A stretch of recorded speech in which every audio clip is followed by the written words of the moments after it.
Empowered Erik ten Hag has 3 demands for Ineos, player he wants sold and deadline for urgent signings, as Sir Dave Brailsford was Erik ten Hag's biggest supporter in board decision to retain him. Erik ten Hag is staying on as Manchester United manager, with Ineos deciding to back the Dutchman. Sir Jim Ratcliffe's Ineos did explore alternative manager options before deciding that sticking with Erik ten Hag was the best option. Ten Hag was bullish on his future when quizzed after the FA Cup final, warning that he is a manager who delivers trophies.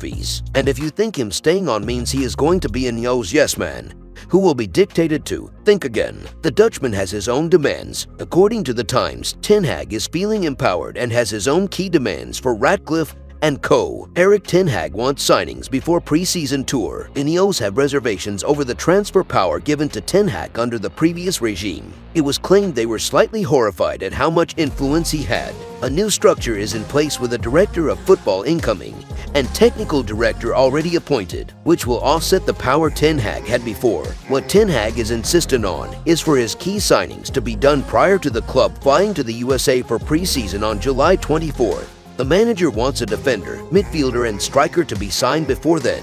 It makes a lot of sense to get deals done quickly, with United struggling to do so previously. Erik ten Hag wants Jadon Sancho gone. Another very predictable outcome. Erik ten Hag is insistent Jadon Sancho must be sold this summer. Sancho questioned ten Hag's authority and then refused to apologize before being loaned out to Borussia Dortmund. Ten Hag still had to deal with questions about Sancho during press conferences, as he was technically still a United player. He wants rid of the issue for good, and Ineos are expected to oblige, providing a buyer for the expensive winger comes forward. Erik ten Hag wants Benny McCarthy to stay. Erik ten Hag is insisting that his striker coach Benny McCarthy is granted a contract extension, with his deal set to expire. McCarthy is popular among the staff and players, and ten Hag wants to keep his coaching staff together. The South African spoke recently about his attempts to mend the rift between ten Hag and Sancho, but the winger was unwilling to compromise. In other news, Sir Dave Brailsford was Erik ten Hag's biggest supporter in board decision to retain him. Erik ten Hag's biggest ally in the Manchester United boardroom appears to be Sir Dave Brailsford. After months of speculation, the decision to keep Erik ten Hag as manager after Ineos' end-of-season review was announced. Numerous other candidates were spoken to, including Thomas Tuchel, Kieran McKenna and Thomas Frank, but it was ultimately decided to offer ten Hag a 2-year extension at the club. Newly appointed technical director Jason Wilcox was tasked with carrying out an audit on ten Hag's relationship with the players and his tactics, while Sir Dave Brailsford was given the responsibility of auditing the club as a whole. It is interesting then that the Times report, it is understood that Brailsford was the man who was most keen to keep ten Hag. It had previously been reported before a decision was announced that the Times goes on to say the club cited several reasons why they had decided against his sacking. One was the fact that ten Hag had to deal with a huge amount of injuries last season, which is fair. They also said that the FA Cup win was a good reason to keep ten Hag on. However, it is also puzzling that they didn't publicly back him after the cup win if it was such an important factor in their decision.